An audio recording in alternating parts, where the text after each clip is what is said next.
গ্রামে এসেছে মরুভূমির উট, আর সেই উট দেখতে হুড়োহুড়ি আবাল বৃদ্ধ বনিতার।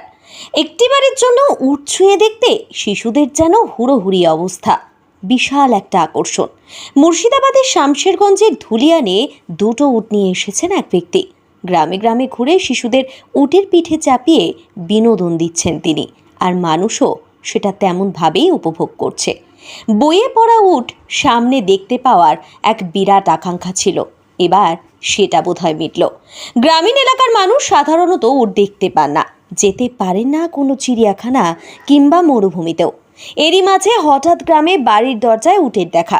স্বাভাবিক একটা ইন্টারেস্ট তো থাকবেই। স্বাভাবিক কারণেই শিশুরা তো বটেই, মরুভূমির উট দেখতে পেয়ে দেখতে ভিড় করছেন বড়রাও। শামশেরগঞ্জের ধুলিয়ান